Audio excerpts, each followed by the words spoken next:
So on Wednesday, you listened to 90 minutes, raw and uncensored, of the incredible career of Canadian journalist Victor Malerek. Malerek is a journalist who doesn't fit the mold, who lives according to a high standard of the truth, no matter what it costs him. His career as a journalist has been exposing corruption, injustice, cruelty, and suffering. Malerek is a survivor, beginning as a child in the youth welfare system, then building a career as a journalist in ways that didn't make him popular with the authorities.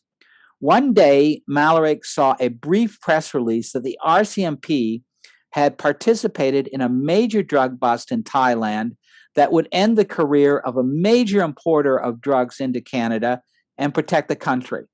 It seemed odd to Malerek that the RCMP issued such a short press release for such a big story. Also, why was the RCMP involved in a drug bust outside its legal jurisdiction? Why not bust the big drug importers when they try to enter Canada and enter RCMP legal jurisdiction? It was just odd. It seemed like a contradiction. Malerek told us how he went to Thailand to interview this major drug importer in prison, but he wasn't allowed to enter the prison to interview the criminal. He found out the RCMP had asked the Thai police not to let him into the prison to interview the man. That made Malerek suspicious. He knew a high-ranking Thai police official and got this official to let him interview the drug king in the Thai prison. Initially, Malerek was suspicious of the man he met in prison. The man told him an incredible story that was hard to believe. But Malerek searched for the truth. In his investigation, Malerek revealed that the RCMP spent $1 million to incite Canadian Alain Olivier to commit the crime of drug traffic in Thailand so that the RCMP could take credit for a major drug bust. Olivier, outside the Canadian justice system, was sentenced to life in prison in Thailand.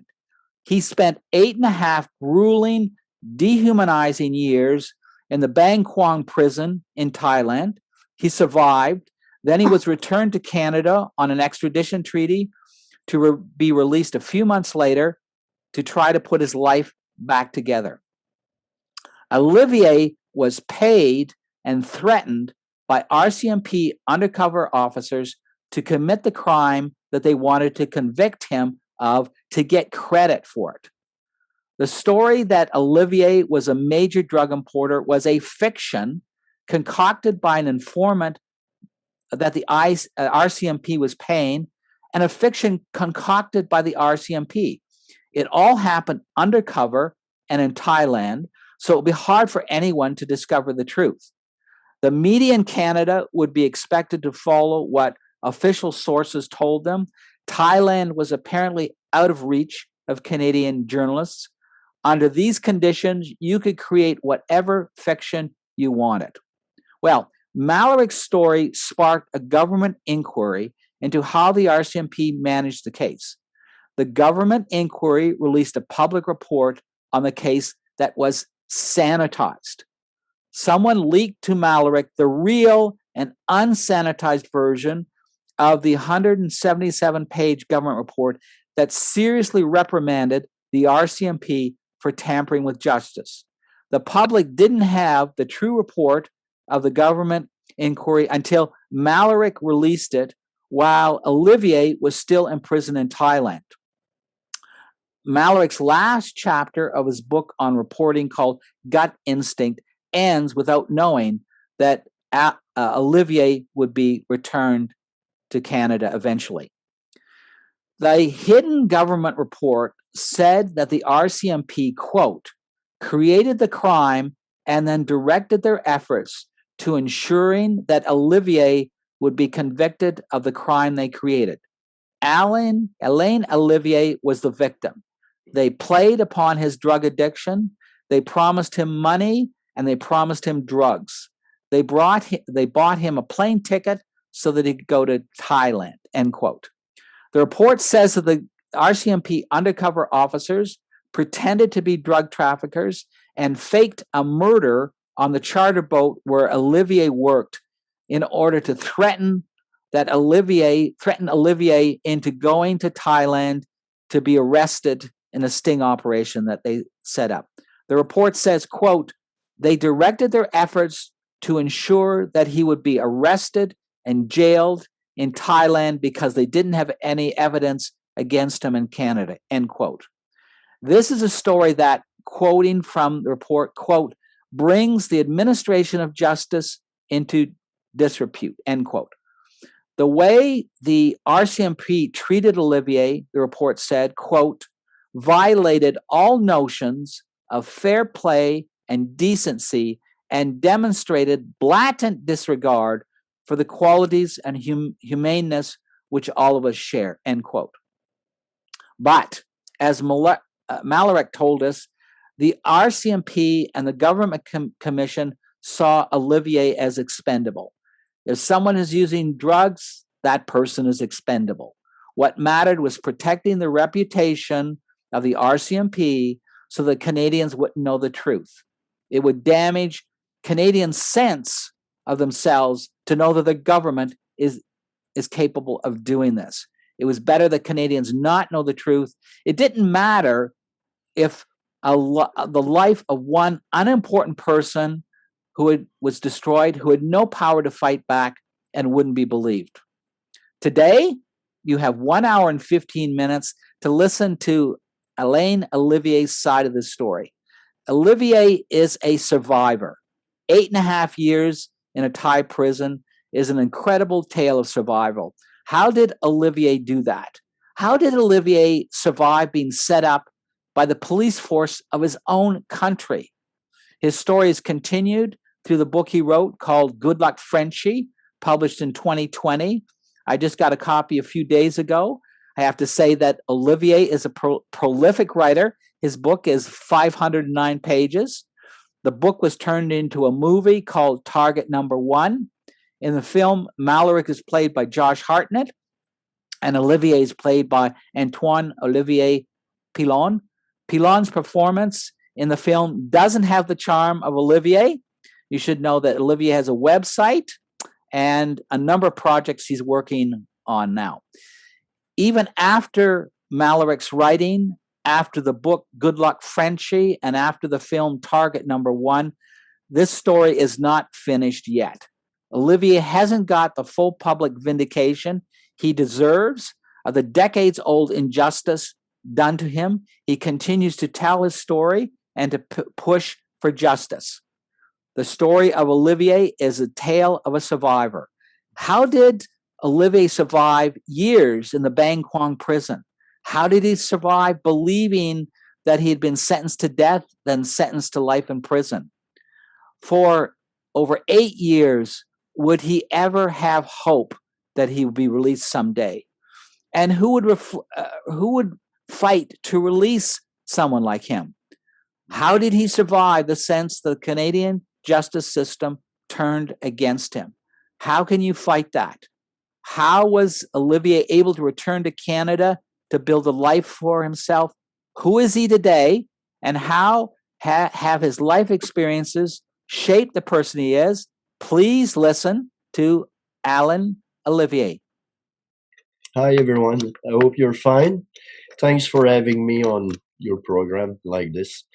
It's very touching to see young people being interested in case like this and to pursue basically the same thing as I've been doing for over 30 years now. If you count on being a reporter at some point, you have to realize right now the importance of the truth. Myself, I was sentenced to death because RCMP members lied about me while I was before court in Bangkok. And I was sentenced to death, actually. And my death sentence was commuted to life sentence on the last day of my trial because I agreed to plead guilty. I was sentenced to death in the morning at noon, actually.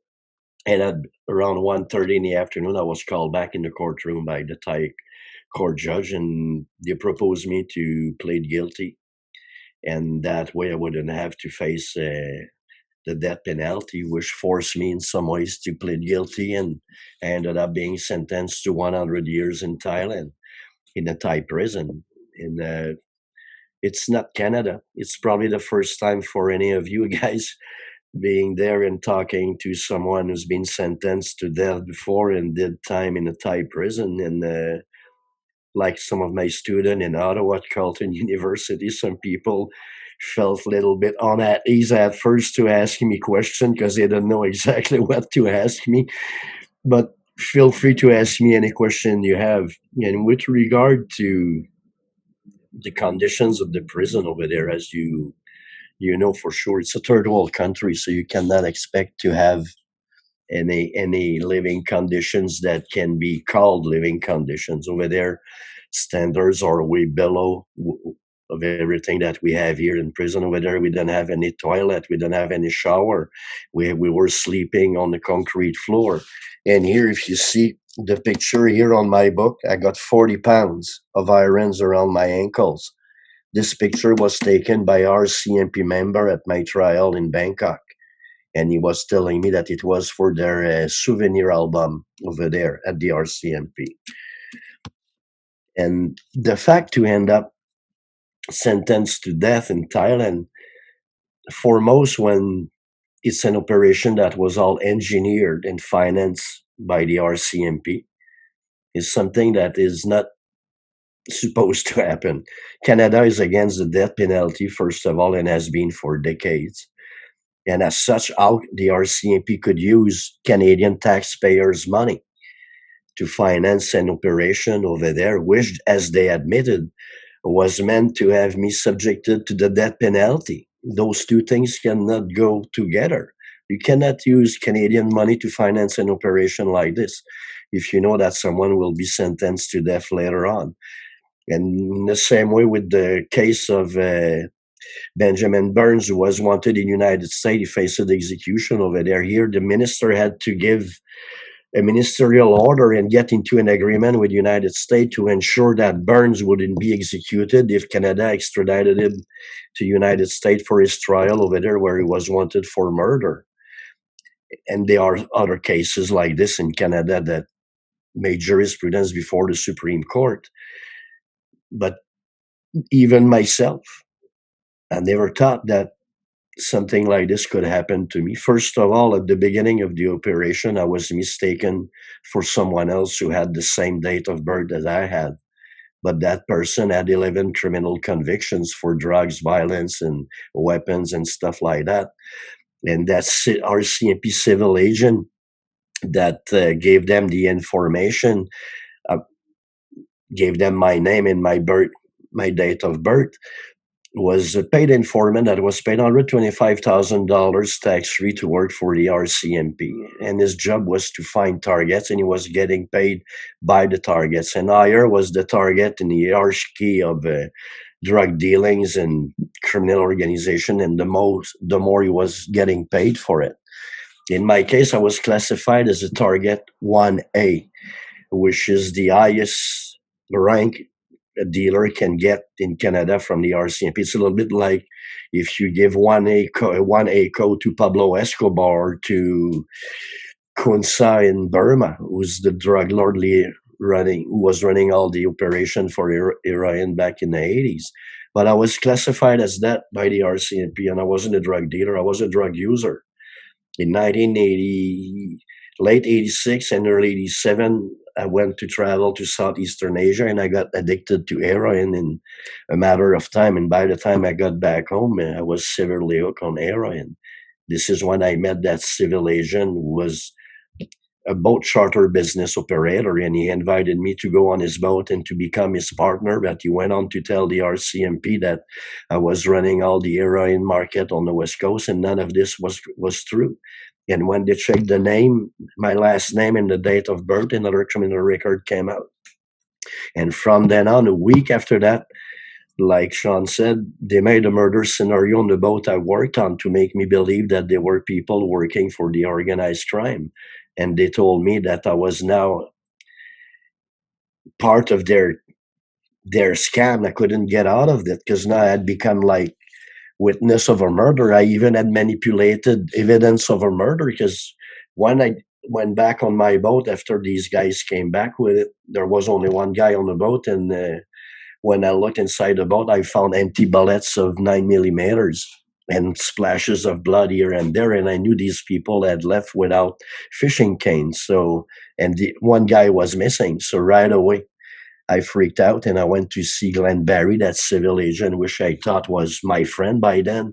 And he says, no, that you want it or not, you're part of it. And this is where it started. And for 18 months after that, they pursue me all across Canada to coerce me into going to Thailand for them to find them a source of heroin. And after 18 months, and after being threatened, and even Glenn Barry told me that if I wasn't cooperating, that they would go after my family as well. And I was already out on heroin, and I decided it's enough. And at that point, they promised me 10% of all the amount of heroin that they were purchasing over there. They wanted to have at the beginning 10 kilos, which would have mean a kilo of pure heroin for me. Finally, it settled down for 5 kilos in Thailand. It still meant 500 grams of pure heroin for me, which was to be delivered at home in Vancouver without me doing anything. And that was the part of the deal. So I ended up agreeing to go over there, and I didn't have any contact over there except tuk-tuk drivers. That's all I had. But in their own words, I was a major heroin importer and trafficker in Canada. I never did any of these things. But this is what the RCMP made headquarters believe in Ottawa in order to get the authorization to go to Thailand. Because according to them, and as they said here in court, their mandate is to go up the chain as far as they can. Yes, perhaps it is, but you cannot take a Canadian citizen to another country to have him executed in order to achieve your goal, to get at the source of heroin. You cannot do that. Unfortunately for me, despite everything that happened, Victor Malerek showed up at the prison over there after I had been in the prison maybe a couple of weeks at that point. And like Shawn said, there was a lot of distrust because I didn't want to believe anyone anymore. And I felt that most of the people in the media at some point, because I knew what the RCMP, I started to know what the RCMP were saying about me. And I didn't have any chance. That was the word of a junkie against the word of the RCMP. So they make me look bad. And more than that, at the time of the transaction in Chiang Mai, one RCMP member got killed. He got shot in the head. And here, when they came back, there was no autopsy. They took him straight to Richmond funeral homes, and he was cremated against the will of the family. And the RCMP said that Corporal Derek Flanagan fell to the ground and broke his neck, and that none of the RCMP members had guns. They had guns. I know. I was there. I heard the shot being fired, and I was arrested by RCMP member as well. And when I tried to escape from him, he ordered a Thai police to shoot me. It's all proven. It's all on record. It's all being entered into court record, and the court here said that there was no problem with that, to have RCMP officer arresting me overseas and ordering the Thai police to shoot me. And when I started telling that old story to Malerek when I was at the first prison prior to my sentencing, I could see his skepticism. You got a junkie sitting in front of probably the most notorious reporter in Canada who's waiting to hear your story, and you start telling him about murder scenario and being promised such amount of drug to collaborate, talk. I explained to him everything that I could in the short time that we had, and I could see skepticism. He was shaking his head. He didn't believe me. He didn't believe me, and even him, he admitted it, and he says, I will check it out nevertheless. And when he arrived in Canada and he started to make phone calls and look for information, he realized that I was telling the truth. And his first article in the Globe and Mail, this is where is the importance as a reporter to be resilient and persevere and to not go for anything short of the facts and the truth as Malerek did. That's why he was at the top of his profession for so many years, because there was nobody like him. He's been a great inspiration for me throughout the years, even. But had not been for Victor Malerek, there wouldn't have been a commission, the RCMP Public Commission in Ottawa, which was led by Paul McEwen as chief investigator on that case. But unfortunately for McEwen, his report was shelved because it was too critical of the RCMP. So instead, to have a 176 pages report like Paul McEwen had written, he was from Nanaimo actually. He died last year. He was a criminal lawyer, and his report was simply hidden because it was too critical. And what the government did at the Public Complaint Commission is that they took the last 40 pages that were very critical of the RCMP and they just removed them. So there was nothing left. And through that, I mean, they made their way. But more than that, had it not been for Malerek, no one would have been able to expose the RCMP Public Complaint Commission for what it was. Because at the time, that was the beginning of the commission in 88 that was created. In 89, May 89, they started an inquiry in this case. And the commission was led, the executive director of the commission was an ex-RCMP deputy commissioner. And that's because of Victor Malerek resilience at asking questions that he finally find out and expose that. So imagine that you have an ex-deputy RCMP commissioner leading the commission that is mandated to investigate RCMP members. It doesn't make sense. It was always a matter of conflict of interest, case after case. And when McEwen came up with his interim report, before it became the final report, Bertrand Giroux, who was the executive director and ex-RCMP deputy commissioner, decided to remove all of it, everything that was bad for the RCMP. And more than that, as we found out through all the documents that I got over the years, is that his best friend was Frank Palmer, and Frank Palmer was the head of Operation Deception, which led to my sentencing to death in Thailand. They were both best friends. So from the start, it was very, very political, and only reporters with a lot of courage and could do what Malerek did. And I think that for any of you who wish to become a reporter or even a lawyer, it's the same thing to be a lawyer. Everything is a matter of research. Never settle for anything short than the truth. That's important. And you'll see how proud you'll be of yourself. Because when you expose matter of related to the truth, or whatever, if it's human rights, corruption, and stuff like that, you always, in some ways, your work will help many people to get through what they are going through. If you expose the truth, that will make people believe that, yes, it's possible still today to have something else than fake news, because for the last few years, it's often the term that many people, young people, and even older people are referring the media to. And I don't agree with that, because I know many reporters and they have very good intentions, and they have a good sense of ethic when they are working.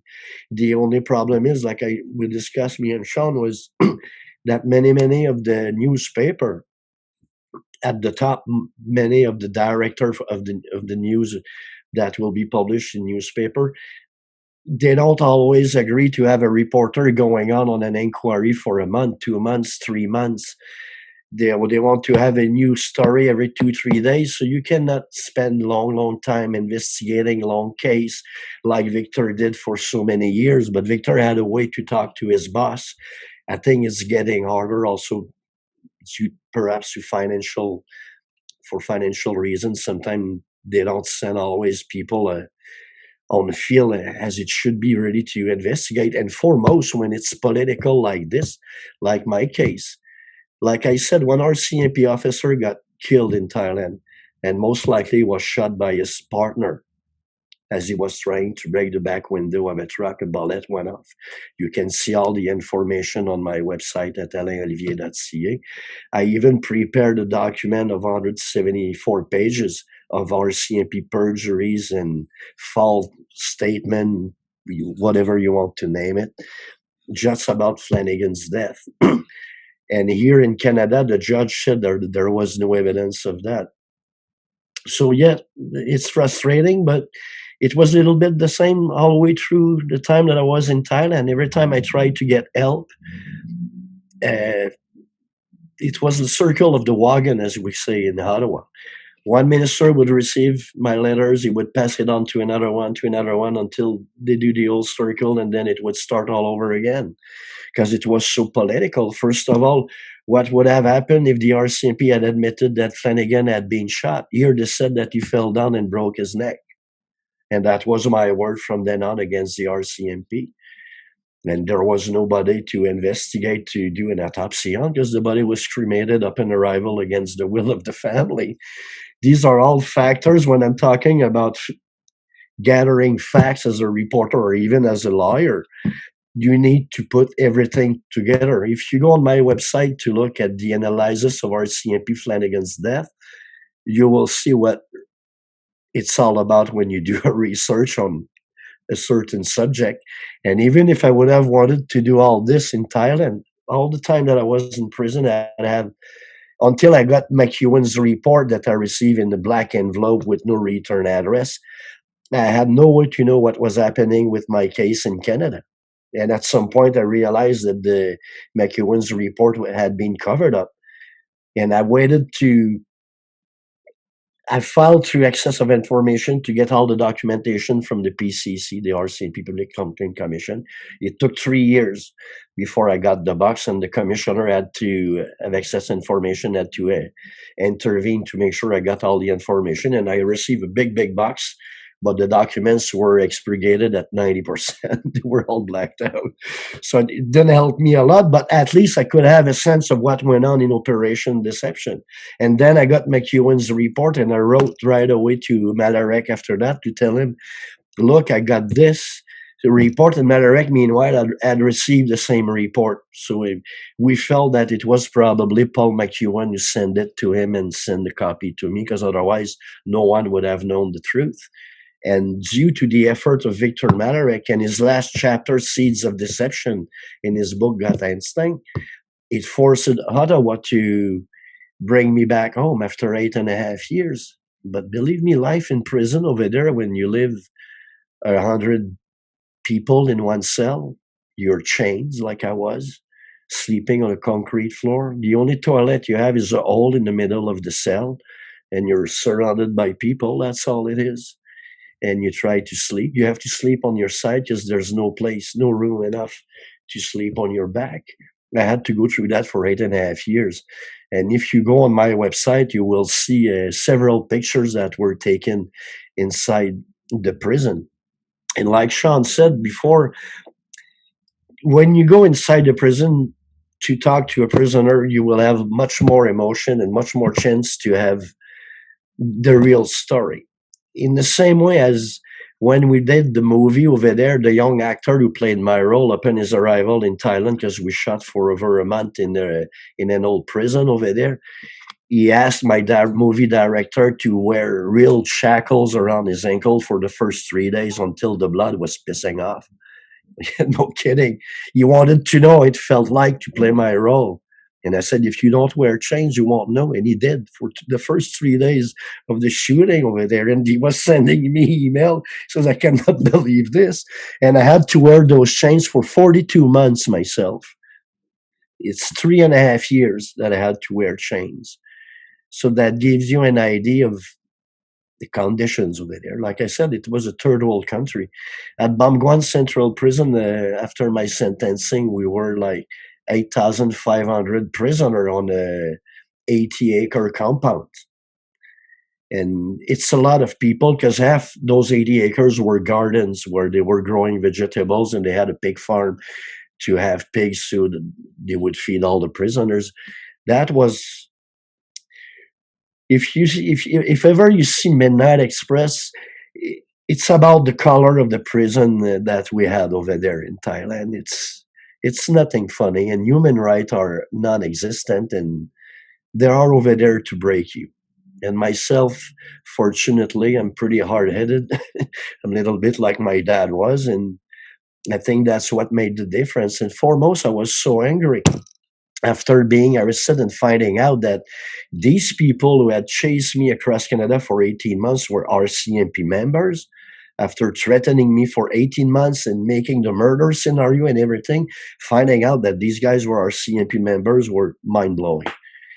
And I was so angry when I got arrested and I had to go to withdrawal on top of that because I was using a lot of heroin at the time. And I've been sick up in my arrival in prison. You wouldn't believe. I felt like sitting bare naked on an iceberg for a couple of weeks, and I got sick about 3 months altogether over there until I started feeling better. And I was kept incommunicado. The only thing that helped me when I arrived in prison is because I had made national news over there. And as you will see, even the Thai newspaper, The Nation and the Bangkok Post are talking about the death of Derek Flanagan, the RCMP member who got killed over there. All of them said that he got shot. On television, they said that he got shot. On radio in Thailand, they said that he got shot. And after 3 days, a big general came out and said that the reporters who had said that were wrong, that there was no gunshot fired that the night of my arrest, and that was the end of the story. Basically, General Bumroom, that person Malerek was telling you, Shawn, about the other day, that big guy, general who told him that you gave him the authorization to come to see me. He's the guy, basically, as far as I'm concerned, who started the term fake news. Because back then in '89, he's the one who said that everything that has been reported about the case in Thailand was false.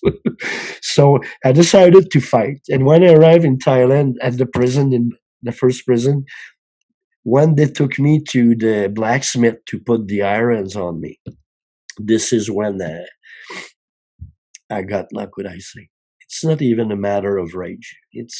I felt humiliated. Felt humiliated to be there chained like a dog. I had animals on my life. I never chained anything. I had dogs. I never had to chain my dogs. And all of a sudden, I ended up having 20 pounds of my ankles 24/7. And when I was going to court, they were adding another 20 pounds of chains. You will see the pictures on my website. And that got me so angry that instead to giving up, I decided that I would use the rage I had in me to move forward and to change that in a positive manner. It got easier in time as I got cleaned up and after I stopped using heroin. But living in these conditions, it was a matter of survival every day anyway. If you read my book, Good Luck Frenchy, I'm talking about few events that I've been through, and my book is, every time you will read a passage, a paragraph or whatever, you will have the picture of what it felt like over there, how I felt like about it. And it was like walking on a battlefield every day. Half the prison population were murderers. Some of them were there for having killed a whole family, and including the dogs. Some people were there doing 12 life sentences for murder. I mean, they had killed. And in Thailand, in prison, they put everyone together once you're sentenced. Whatever, if it's pedophile, murderer, drug dealers, you name it, everyone is put in the same basket and has to live together. And the prison is basically run by what they call blue shirts. These are prisoner or trustees that the guard choose, and they give them a nice blue uniform with a yellow cord and a stick. And basically, the prison is ran by blue shirt, and every time something happened, but they're gonna go tell the guard, and the guard will come out with their fucking bamboo stick and start beating up people. The first thing I saw up in my ravel in Bambat, just minutes before they put shackles on me, was to see 6 Thai guys naked on the pavement and being beaten almost to pulp by some crazy guard who I used to call skinhead because he was totally bald. That guy was coming out straight from a Stephen King novel. I mean, he was a monster, and he was even having basically an orgasm every time that he would beat someone. And I had to see people being beat up on a daily basis. I've seen people dying on a daily basis. If it wasn't from being beat up, it could be from overdose, because over there in Thailand, once you're sentenced and you go to the big prison, there's plenty of heroin. It gets inside the prison by the kilos, in the same way as it happened in many South American prison where cocaine gets in the prison by the kilos. And so there was a lot of drugs. And when I got sentenced and arrived in Bamguan, I started using again because I didn't see, even if I wanted to move forward after being sentenced to death, something broke a little bit in me. And, in order to escape the reality that I had to live on a daily basis, upon arrival at Bamguan, I started using heroin, and it went on like this until I got out from confinement in '92. And for the first 3.5 years, not the first 3.5 years, but in Bamguan for the first 2 years, I was whacking myself like all the other prisoners, foreign prisoners that were with me. And in my book, you're gonna love. There's so much about inside the prison, because I didn't write this like a reporter would do.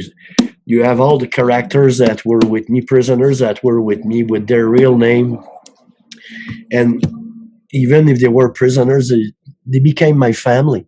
And mostly one of them, Carrie Delaney, is dead now due to cancer, but I wouldn't be there without everything that this guy did for me, in the same way as he wouldn't have got out of Bamguan if I had not been there to save his life, like I'm telling in the book. I don't want to sell all the punches, but I have been through so much. And what is the worst, perhaps, it's never knowing what will happen. I'll always be waiting for news. I'll always waiting for this and for that. And the only thing that kept me myself alive inside the prison, I guess, was the letters that I received on. After some time, I stopped. For some time at the beginning, for the first couple of years, I was kept incommunicado, when I started receiving letters from home. And my mother would write me letters, 10, 12 pages. I would write 20 pages letter, just like I did to Malerek. Well, you just have to ask him. I was sending him 20 pages letters, all handwritten very neatly. And that was my exit writing. And the fact that my mom was writing me every letter was like feeding me with hope. She was giving me hope. She knew that hope was about the only thing that could get me to go forward, and to go forward, even if it's small news, it's small this coming from home, even if it's about the Canadian winning the Stanley Cup in '93, it cheered me up. I mean, that was different. But my mom always found a way to send me hope in each and every of her letters, because she knew that when you're going through misery, like I've been through in Thailand, that hope is perhaps the only thing that can really help you to move forward and to go through whatever things that you have to witness on a daily basis. And when I stopped using heroin, when I got out from confinement after 128 days in a concrete cage on the fourth floor with, let's say, an average temperature of over 50 degrees Celsius, I stopped using heroin because the appeal court had confirmed that I wouldn't be executed, and that my life sentence would be staying as it was at 100 years. So at some point, I told myself, "Boof, you won't be shot. Let's say you got a reason to live." So I stopped using heroin when I got out of confinement. First of all, because I saw another of my friend dying from an overdose, a good friend of mine, and I saw life getting out of him as he was dying. I tried to revive him. There was nothing to do, and it shook me up. It shook me up, and some old Chinese guy I was talking a lot with told me that I didn't have to do heroin because the same thing would happen to me. I would die from an overdose at some point.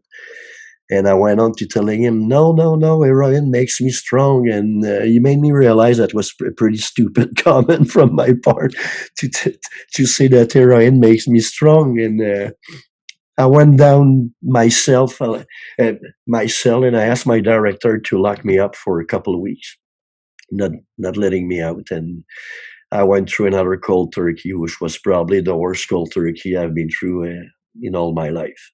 I spent 40 days without any sleep, and I was sick for about 3 months. And I started training. As soon as I got over my cold turkey and withdrawal, I started training. I used to train a lot. I did martial art for about 10 years, all throughout the 70s. So, and I did all kinds of sport. I was pretty athletic, and I decided to start training. And by starting training, I started to clean up my body even more, and my brain started working much better also, because at some point by training, I was creating more dopamine in my brain, and I was able also to rebalance in some ways whatever it. Because when you use heroin, the big problem is that there's some part of your brain that are going to sleep. It's because you don't have any serotonin to go to these part of your brain. Serotonin is what conduct all the electricity and the channels through your brain to get everything working together. And by working out every day, but I started to get all this running again and eating tofu and vegetable every day. I had the protein I needed to work out, and at some point I was working out 6 hours a day, 6 days a week. But I needed more than that to be happy. Just go back a little bit when I was put the chains on me. To put it in few words, I stopped believing in God at that point, and it took an. I couldn't believe that whatever if God existed or not, that He could put someone through such miseries, just like all the others with me. And rather than stick to religion as such, I was more into finding ways to help people on a daily basis, because I was a foreigner. I could teach them French, I could teach them some English, I could do many things. I even had a good background in medicine. My mother worked in medicine for many years. So I tried to find myself little things on a daily basis that could alimentate, that could feed, that could feed me mentally and make me happy. So if I help a Thai guy, just like so many that I've seen who were sick, as I ended up being the doctor in my section the last few years. I was performing all kinds of things, stitches, from giving pills for this and that. We managed to do few things on our own without, because whether there was no real hospital. Once you go to the hospital over there in Bamguan, you're not getting out, you die there. So it's not the place you want to go. So I try to apply my skill and my knowledge to many things to help people. And every time I saw that I made someone happy, a Thai that made him smile because I helped him out, or this is what fed me on a daily basis. I fed myself with this, and rather than feeding myself through prayers and stuff like this, I've seen people changing religion 3 4 times while they were waiting for their death sentence. Every time after a few months, they saw that Buddha wasn't answering their prayer. They went to Allah. Allah wouldn't answer their prayer. They went to Jesus. Jesus wouldn't answer their prayer. They went to something else. I've seen people losing it completely because they were so much doing introspection of themselves with regard to religion that everything has to be. It's because God wants this, that way. God wants this, that way. No, I don't think any God wants you to be chained and be facing the death penalty and it at any time on earth. So I'm more comfortable with principle of how could I say it? Just to do good deeds and feed myself with the happiness that I created on a daily basis. This is how I managed to go through all those years. It wasn't easy. I mean, when I've seen my friends of mine, I've seen many of them dying over there. If it wasn't from overdose, it was from other illness. Even when we had the cholera pandemic inside the prison, I look at people dying all around me for days until the Red Cross came to give us vaccines. There's nothing you can do. Once you're over there, Same thing during the monsoon season when you end up walking in the prison with water up your waist because the river flooded across the street, the Jeffrey River. At some point, we had the water way above our waist all throughout the prison. I mean, and you have to live with that. You see spiders and snakes trying to swim everywhere, to find a dry spot. So it's it's a lot of experience to go through, but in the end, I made it through. And many people are asking me, "How did you make it through?" And then often I will simply say it's perhaps because I have good genes. Probably had the genes of my dad because my dad was never sick or anything. But and I had his character also. My dad never gave up on anything. When he had something on his mind, he was going for it. And it's a little bit what got me through. And unfortunately, when Malerek published his book, he managed to talk with my mother.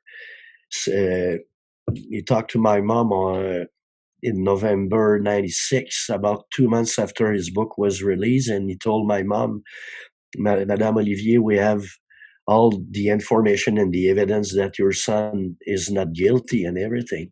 And she thanked him, and about a week later, she ended up in the hospital and she died. But she wrote me a birthday card just before passing away, and she put lipstick on and she kissed the card and she says, Alan,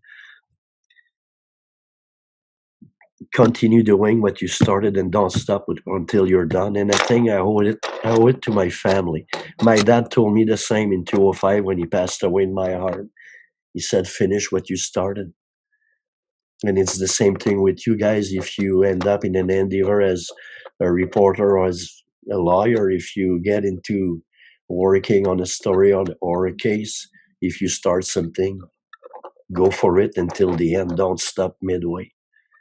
Because myself, I feel that you give so much time to fight, like I did for 30 years on this case. It's a little bit like digging a tunnel for 30 years, and perhaps when it's left, it's maybe just that thick that I have to go through in the next few months to finally expose the truth. Because now I'm working on a documentary about Flanagan's death, which will touch only Flanagan's death and all the events surrounding his death in Thailand and all the lies, and also to expose all the corruption here before the court, where judges of the court allow the RCMP to lie about the death of their colleague without saying a word. Worse than that, the judges called me a liar. They said there was no evidence that the RCMP lied about their colleague, about the death of their colleague, Derek Flanagan. If so, how come do I have 174 pages of false statement, perjuries, and so on, just for an event that lasted about 5 minutes up in Flanagan's death? I got 174 pages of lies and perjuries and false statement emanating exclusively from the RCMP. And the judges said that there was no evidence that the RCMP lied. So it's frustrating, but I did not give up in the same way I didn't give up last year when the pandemic came at the same time that I was launching my book and the movie, and everything had to be postponed. Even so far, I was unable to do a launch for my book, Good Luck Frenchy. It's only for the last week or so now that all the conditions allow people to go through cinemas and to go see live shows and stuff like that. So perhaps I will do a book launch on December 10th, up in my birthday. And I think I mentioned that to you the other day, Shawn, that I was born on December 10th, and it's a little ironic in the sense that it's Human Rights Day on December 10th all throughout the world. The Universal Charter of Rights was signed on December 10th. The Conventum Against Torture at the United Nations was signed on December 10th. And to realize that I was born on such date is another thing that made me wonder sometime what life had in reserve for me. I mean, from the start, to be born on such date and to be fighting for the last 30 years over human rights and talking about the death penalty. But yeah, it's been a long journey, but you see, I'm here today because I decided to persevere. I decided that I would go through all this, and I will never stop for nothing short of the truth in this case, because I think all Canadians deserve the truth. All Canadian taxpayers against the death penalty foremost deserve the truth. And when you see judges allowing our CMP members to lie about the death of their colleague is one thing. But to call me a liar and saying that there was no evidence, that upset me a lot. And that's what I kind of find the rage that I had upon my arrest when I got the judgment from the appeal court. And the one who told me that at the appeal court was Richard Wagner, who happens to be a good friend of the trial judge with whom he had been working for 12 years at the same law firm. And I asked for his recusation in appeal. It was turned down. And as Justice Wagner in the appeal court was rendering his judgment in my case, he called me a liar about the events surrounding Flanagan's death. And my lawsuit was for $47,400,000 against the RCMP. And the judge, the Attorney General of Canada, while Justice Wagner was writing his judgment in my case, the Attorney General decided to promote Justice Wagner at the Supreme Court before he had rendered his decision in probably the most important and most controversial case about human rights that ever happened in the history of the justice system in Canada. And now he's Chief Supreme Court Justice. And I will never stop fighting as long as this guy is over there, because he doesn't deserve to be over there. If ever, just one point like this. Let's see. In their decision, they said that after a minutious scrutiny of the all the evidence, there was no evidence the RCMP was lying. So obviously, they went through all the evidence. If they missed out on the evidence, that would signal another problem of integrity from the part of judges of the court who couldn't see all the evidence entered into court record about the death of a RCMP officer, and they just decided to close their eyes. And that's frustrating. And just like I mentioned also to Shawn when we talked a couple of days ago, I told him, just like I said to all my students, and just like I will tell you, fighting for the truth is not a sin, far from that. It's only a matter of common sense for any society, for any individual who wish to entertain the viability of its system, justice system for years to come and for generations to come. At 62 years old, on December 10th, I'll be 62. It's not even for me that I'm doing all this now. I'm doing it for your generation. I'm doing it for others, because myself, by the time this is all settled, because there will be a big petition coming out on the day of my birthday this year, petitioning the Minister of Justice to have a public inquiry in this case to find out why the RCMP lied about the death of their colleague, and but also to see what motivated judges of the court to close their eyes to all this. So it's a constant fight. I thought last year with the movie and the book that would give me an enormous stage. We're supposed to be in Paris, London, Toronto, Vancouver, and many other cities around the world where I could have had a chance to talk about my book, and boom, the pandemic came. Another deception. The operation was called Deception anyway, so it wasn't another deception, but rather than complaining, I called Malerek and I told him, we're going to be going through this for at least 2-3 years for sure. And it's probably going to be more than that, maybe 4 or 5 years before it's all settled. But I didn't give up. Instead, I opened my computer and I wrote 1,200 pages this year. Since the beginning of the pandemic, I wrote 1,200 pages in French and English. This is the sequel of Good Luck Frenchy. It's all about when I came out of prison and came back to Canada to file suit against the government. I got 1,200 pages down right now. And I want to use that to work on a teleseries as well with the people at Netflix or HBO. We'll see down the line, but I will never give up, because I feel it's important for the truth to really come out.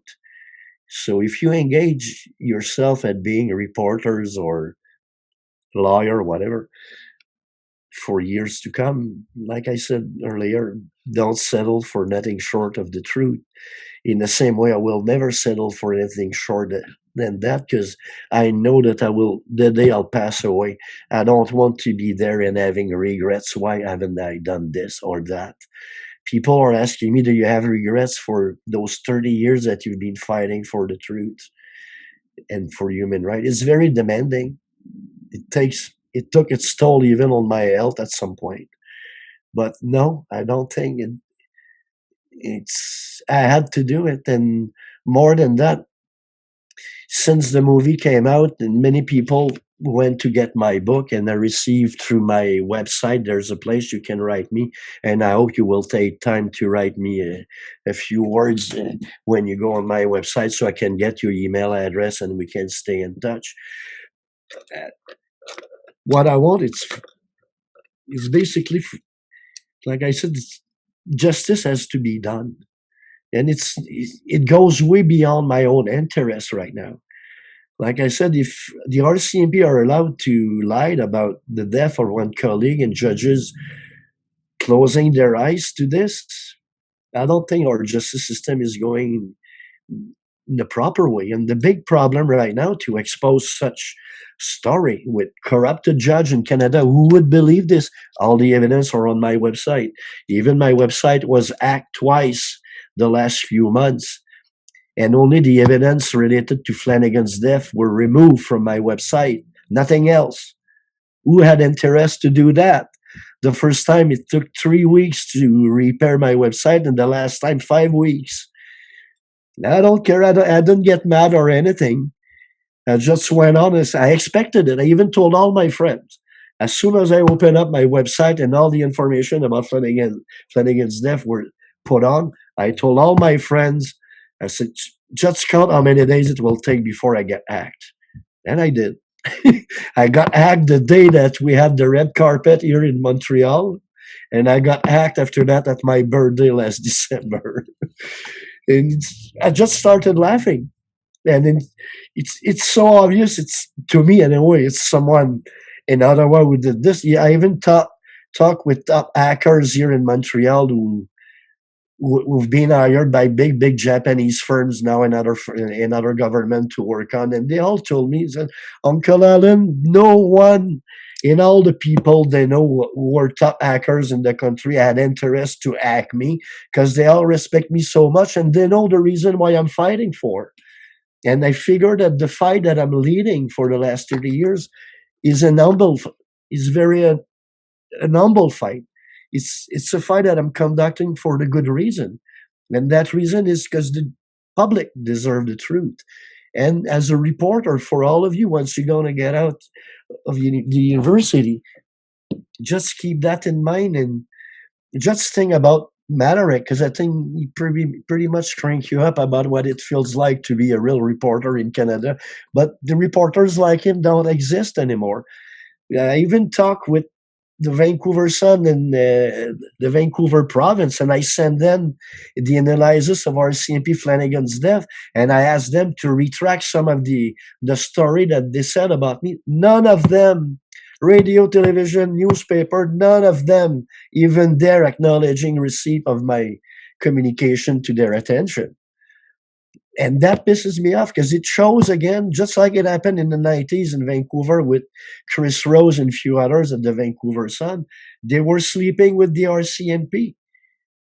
It's hard to believe, but put that in your mind that somewhere in some newspaper they are pro-police, and if you're a junkie or a whore or whatever, you're on the other side of the line, you don't matter at all. Only RCMP matter. The words of the RCMP matters, and that angers me, because as Canadians, we deserve better than that from the media.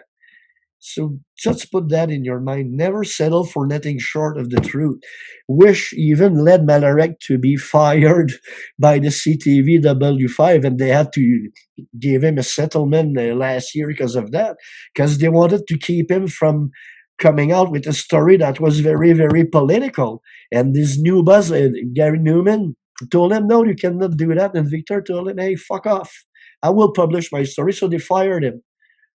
And CTV had to give him a big settlement to make sure that it wouldn't go before the court and everything, because they were not entitled to fire him like he did. When he did the documentary on W5 with my case, we won the best documentary of the year at W5. And it's always, Malerek never waited or had any, how could I say it? He never worked to have people applauding and people giving him rewards. The only thing Malerek always wanted, in the same thing as he did in this case, it was for the truth to come out and to expose corruption and to help people who needed help, just like I did need his help. Had it not been for him and to force Ottawa to take me back to Canada, July 97, I would be there still. Perhaps I would have died over there. So it's special. We became good friends.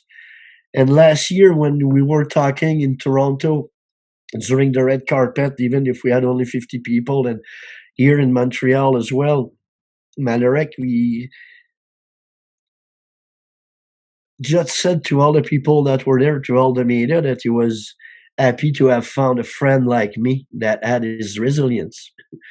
And believe me, I had a hard time to swallow when he was saying this. I almost felt like crying for a long moment when he was talking about my resilience. And I hope all of you will take example, not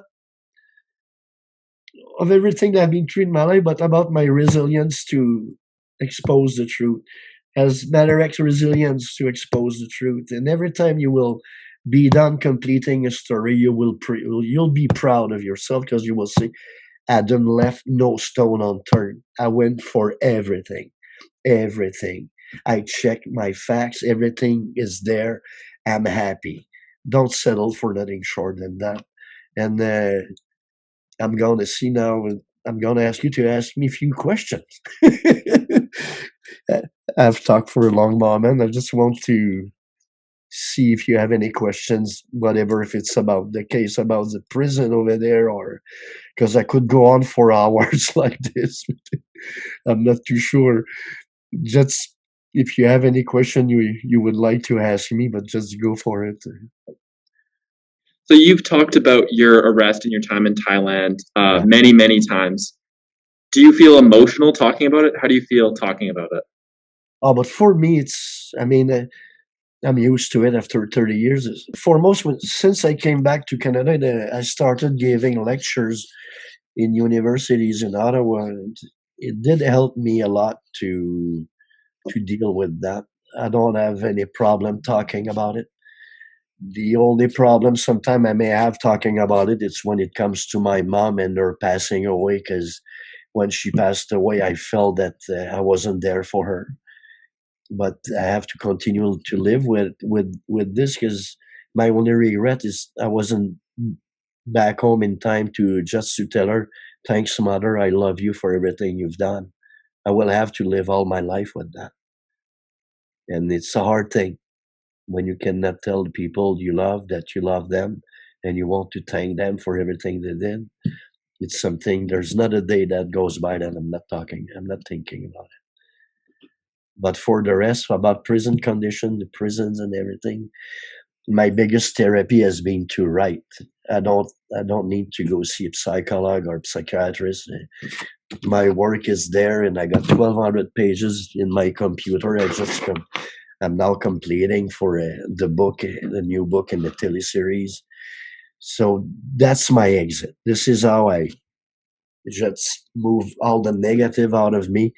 And when you're writing, if you don't have anyone to talk to, it's the best therapy that there is, because you don't just slow yourself until the lids start shaking like this. You have something on your mind, just put it on paper. You'll feel much better after that. Say, all right, it's all. I'm relieved that I've been able to just to get rid out of my mind. It's even if I put it on paper, and sometimes you can even read it again to see. Yeah, I thought this, I thought that, and myself, I have little tricks like this to help me to with all that. And no, I don't have any complex or any shyness, or any shame about everything that happened to me. I'm the man that I am today because of everything that happened to me, and having regrets. I try to live my life without having regrets. I had plenty before, and now I'm trying to go forward and live with having regret as less as possible. Go ahead, buddy. I have a question as well, actually. Yeah. Other than yourself, is there anyone else looking into Corporal Flanagan's death? No, but now there's a director I'm working with for the documentary. I went to all the newspaper, including the CBC also, and the television, and all the reporters are afraid of this case because now we're talking about Chief Justice of the Supreme Court to participate in the cover-up of cover-up of the circumstances surrounding the death of RCMP Flanagan. And more than that, in my case here before the court, to ensure the truth wouldn't come out, the judge decided that my case was prescribed. Namely, it means in legal terms that I had to file suit while I was incarcerated in Thailand. 3 years, I had 3 years to file suit. And the judge here said that, from 89 to 92, you were wearing chains, you were unable to file suit. But once your chains were removed, you were psychologically apt to file suit against the Canadian government and the RCMP. And yet, when you go about 6 months later to the Attorney General's file, they have letters over there saying that I would die inside the prison due to the prison living conditions. So, yeah, I'm angry at many things because in Thailand, I can understand I went through a kangaroo court. But here in Canada, to see this happening, and now this is just to finish my answer to your question, to have reporters who will dare expose the truth, that will reach even the Chief Justice of Canada, Richard Wagner. Some people are not too keen to do that. First of all, some of them, their boss won't let them do this. Foremost at the CBC and Radio-Canada here. They're all predicting. I mean, they're getting all their financing from there. So it's pretty hard, but I'm not giving up. I know with the documentary that we'll be doing eventually in the next month about Flanagan's death, it will be a 3-part, 1 hour. That will be a series actually of three episodes of 1 hour that we're trying to do. That will be a special about Flanagan's death. And even in the movie, Target Number 1, the movie director came to my trial here, and he came for every day that the RCMP testified, and throughout my testimony for 3 months, he was there taking notes. And in the movie, he decided to put the version that he believed was true, that Flanagan got shot. And he put it in the movie. This is pretty much how the movie ended up. But no, the truth will come out, and I will even be counting on you guys to help me out in the months to come when the petition comes out, to make sure that it will circulate among all of you students, your friends at the university, and even at UBC and Fraser University, just like I'll be doing in Toronto and Ottawa, to have students of every department, whether if it's in social science, criminology, law, or whatever. I want every student to be part of that group that will push the Canadian government, the Minister of Justice, to open a public inquiry. Because it's like I said, it's way beyond my own concern and interest right now. It's a matter to provide you guys with a justice system that will be fair and honest to you, your kids in the future, and your grandkids. Because as it is, you won't get that. I'm the first example of this. More than that, at trial, the main witness, Glenn Howard Barry, was a civil agent working for the RCMP, that paid civil agent, the informant. He was a star witness at trial. He never showed up. We asked for a judgment by default. He was found responsible in 30 other cases. The court found the RCMP responsible of him as his action. Here, the court said, no, the RCMP is not responsible for him. And after that, you got RCMP members that received court order to bring their police notes. They had them during discovery. They arrive at trial. Oh, we lost our notes. Oh, the judge, oh no, you lost your note. Oh yes. I empty my office. I think I left a box with the police notes about Operation Deception, and it all disappeared, and the judge agreed to that. So this is what I'm up against, and in the same way, you guys as a reporter, you will be up against situations like this. As a lawyer, even you will be up against situation like this. You will find it frustrating, but never give up. Never give up, because like I said, when it comes down to human rights and to ensure that future generation will have a fair justice system, it's worth fighting for, as much for you guys in your case, whatever whatever work you'll decide to do. That's how I look at it. Next. I have a question. Go ahead. So I was just wondering, after like all the events and like being in jail and stuff, like did it ever occur to you to just like not come back, like just go somewhere else, like after like knowing that your own government failed you? Mm-hmm. Yes. It's good to be home after 8.5 years in Thailand, but to tell you the truth, I'm ashamed of this government and the one prior to that. Since Brian Merlone in 89 and Joe Clark, who wrote to my mom and told my mom, forget about your son, he'll die over there. Yeah, I'm happy to be in Canada. I'm happy to be Canadian. I'm happy to be Quebecers, to be a French Canadian. Yeah. But I'm ashamed of what occurred, not only in this case, even through the last few months with the First Nation, with the discovery of mass graves, to see that it took so long before someone in Ottawa, except our prime minister's got pretty easy tears coming down to his eyes every time a situation like this happened. But these are always empty words. And you as young people, you're the next generation. You're the one who will be able to, at some point, to decide who do you really want to have to represent you as a prime minister, as a deputy. You want people who have spine. I mean, all we have here are politicians who don't have no courage at all. More than that, I wrote letters to Trudeau. I wrote letters to all the ministers before. Whatever, if it's prime minister, justice minister, public safety minister, I wrote to them all. You can read my letters on my website. You'll see them in the section menu, in the section documents. I wrote to all of them.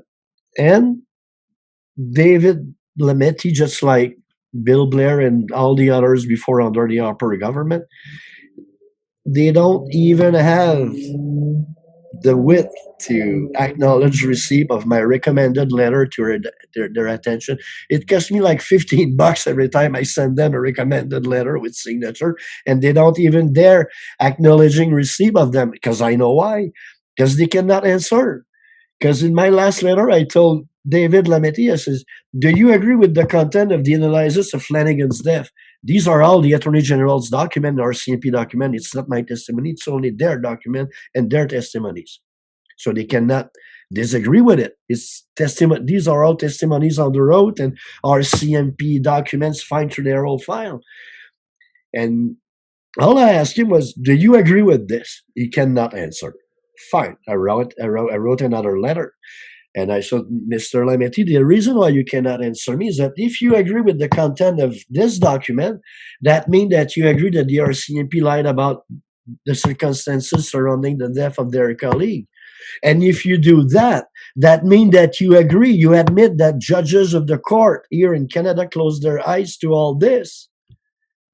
So they are in a pretty bad spot, but I'm confident with the documentary that we'll be doing that the truth will explode at some point. I'm working on several things right now, and now Amnesty International, I'll be meeting the president shortly.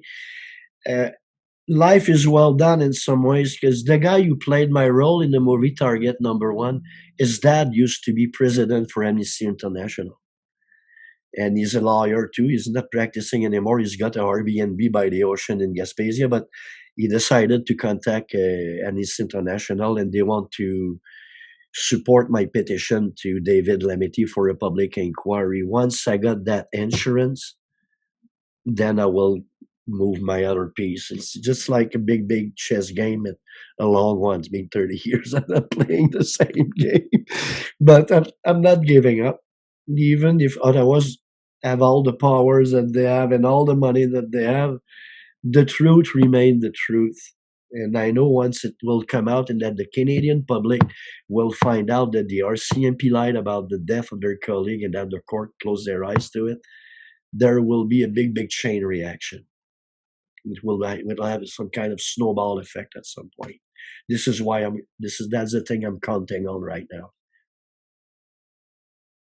Thank you. You're welcome. Next. I have a follow-up question, if that's okay. Oh, yeah, it's okay for sure. Who do you reckon was the individual who did shoot Flanagan? Barry Bennett. Barry Bennett? Okay. Yeah, he's the one who was fighting in the back of the truck with the Thai people during the transaction, and the truck took off. And according to the Thais, because here I wasn't allowed to say that before the court because it was hearsay. Because myself, I was arrested and down the ditch when I heard the gunshot, and we saw the truck stopping in the dark, and after that, the truck started moving again. And with regard to these events, it's like I said before. Problem is that that's the words of the RCMP against mine, and there's nobody that can do that we can perform an autopsy. That's why it took me so long to put all the ingredients together, including all their testimonies before the court on the road, to be able to catch them in their own lies. But when you see the document on my website, you'll see how much research there is in there. In the same way as for my book, all the documents that were used for my book are on my website. Everything is detailed and ordered by year 89 until 97. I mean, the internet is good for that because it now allows people to see the evidence by themselves. And just imagine the scandal that will occur if the Canadian public really find out that the RCMP lied about Flanagan's death. Will there be a lawsuit by the Flanagan family against the RCMP and the Canadian government for $100 million because they lied to them? That's a scenario that is coming up once the truth will come out. But the Flanagan family don't want to talk to me. They're still calling me a bastard and all kinds of names you wouldn't imagine. If you really, if you have time, what I will suggest you on my website, there's a link to go to the podcast called Murder Was the Case. It's from Dr. Lee Miller from Carleton University. I got 12 episodes. I got like over 10 hours with him. You have the whole story from the beginning to the end with that criminologist asking me questions. And he also looked at Flanagan's death, the old document, and he couldn't believe it.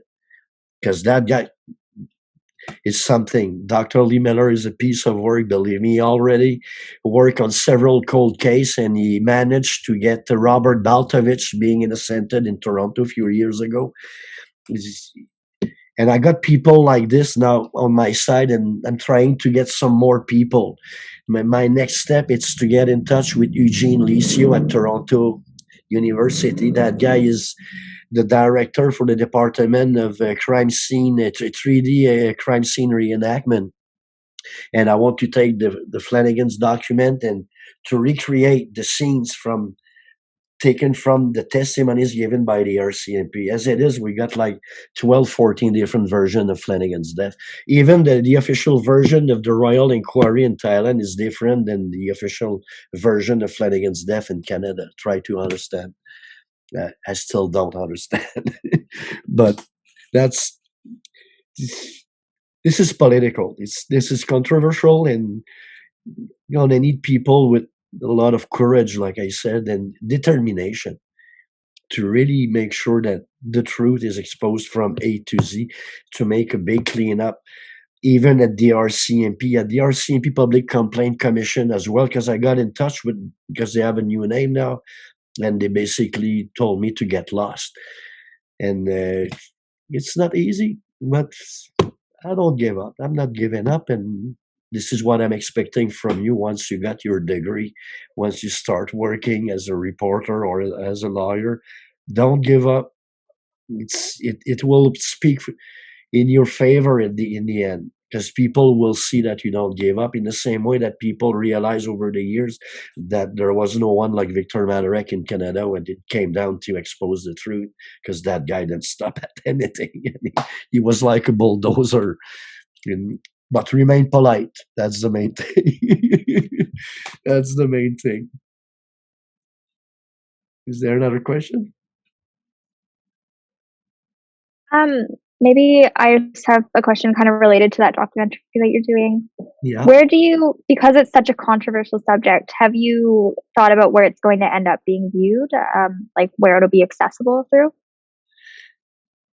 But myself, what I'm aiming at right now with the Justice Minister is that if the petition is made, I'm asking the Justice Minister to send my case before the Supreme Court, because he's got the power to do that.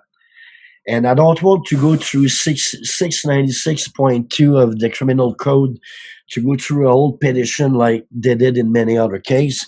I want that petition being conducted by Amnesty International. The thing that I'm sorry about, and I'm very, very deceived in Canada, is that organization like Innocent Project, they don't want to touch my case either. Wrongful Association Against the Wrongful Conviction, they don't want to touch my case either. You know why? Same thing with Canadian Civil Liberties, BC Civil Liberties, because most of these groups, when you look at the Treasury Board of all these groups, most of the people on the board are all politicians that used to be in Ottawa at the federal level, including Erwin Cutler. And that guy, I wrote him in the past. No, they don't want to touch my case. They give me for reason it's because my case happened in Thailand. Yes, perhaps, but the violation of my rights started here. But they use for reason that no, they cannot do anything for me, and that angered me a lot.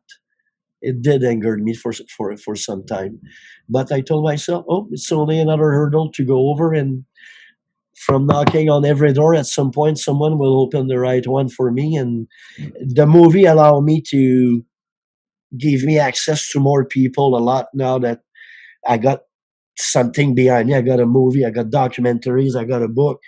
I can stand up for myself and speak about it. But it's not easy, because I feel alone. Many, many, many times there's not many people. Just like when you're writing a book, it's a lonely process. It's the same thing if ever you do your master or your doctorate and you have to write your thesis.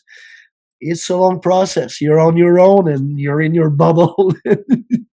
You read it all, I'm going to take that out, I'm going to start again. And it's a long process. But just like this, my book, when I wrote it, at some point, I told Victor, I called Victor Malerek in Toronto, and I told him, I said, Victor, I'm not a writer. I cannot write a book.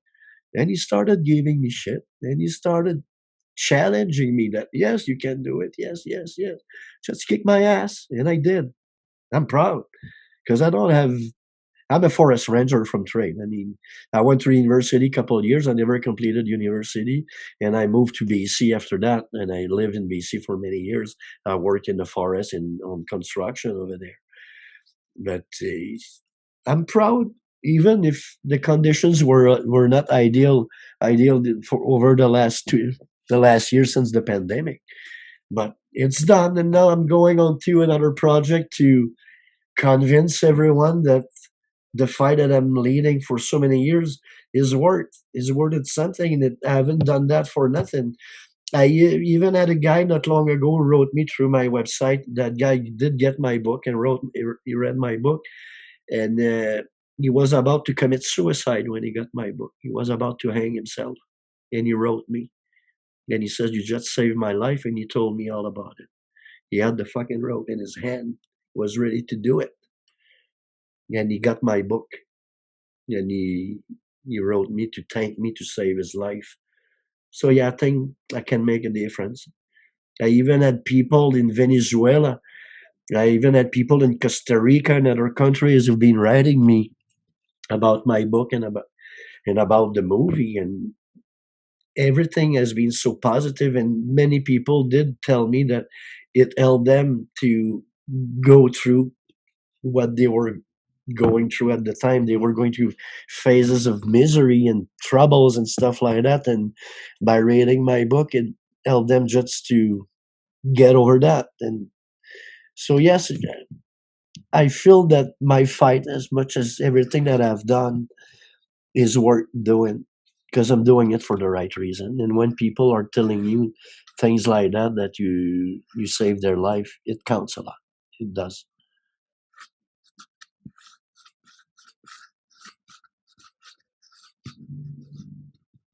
Anyone?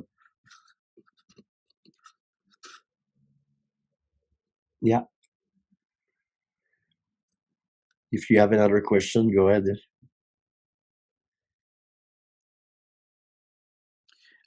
Victor, I kind of sense we're coming to an end, and I want to thank you with one last question. Yeah, go ahead.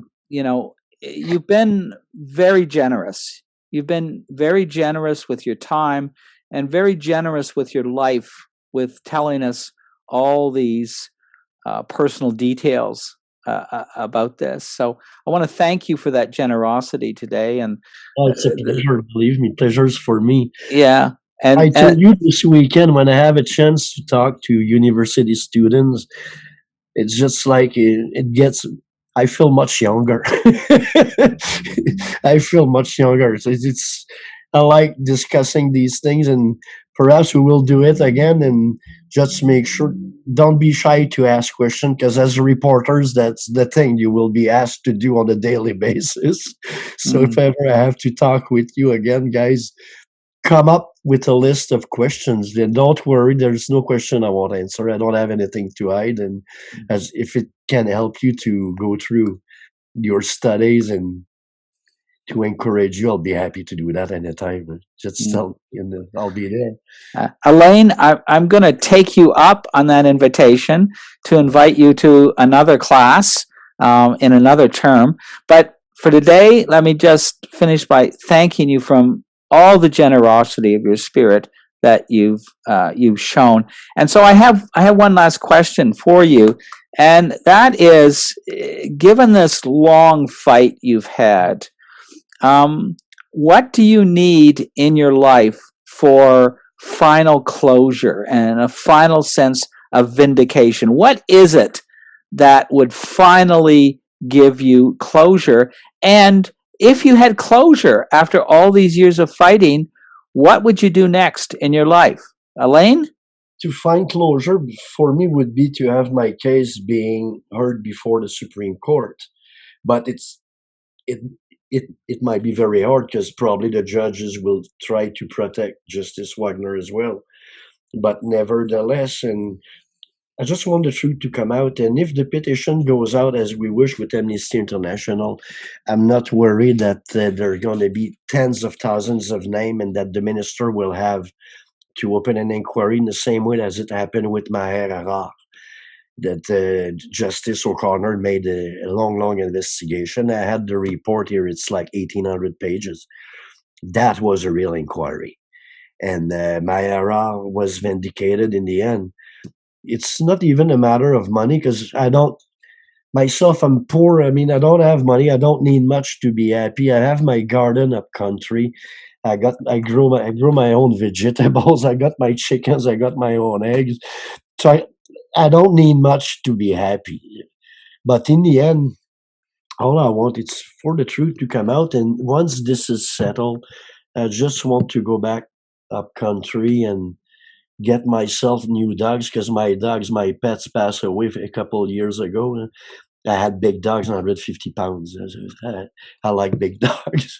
I just want to go back up country and have new dogs and just spend my life just relaxing up country and spend some time also with my friends and family. Because when you're fighting like I've been fighting for so many years, it's not always easy to keep your friends. Some people get tired to hear about certain things, but like many saw last year when the movie and the book came out, they all realized that I did not do all this for nothing. Now, all I hope for is that the truth comes out, that my case will be heard at some point. And if it's settled, that settlement will allow me just to pursue new projects, because I have plenty of new projects like the teleseries that I'm planning to do in the next couple of years. And I want to write other books probably, because it's probably the things I like the most doing. So I'm not I'm not looking for fireworks or anything like this. And after everything I've been through, I'm tired. I just like to, like I said, to be up country and just relax and think of other things than politics and corruptions and this whole case that it's 32 years this year that it follows me. 33 years that will be on February 19th to next year. It'll be 33 years. And I hope to achieve, like I said, just to expose the truth.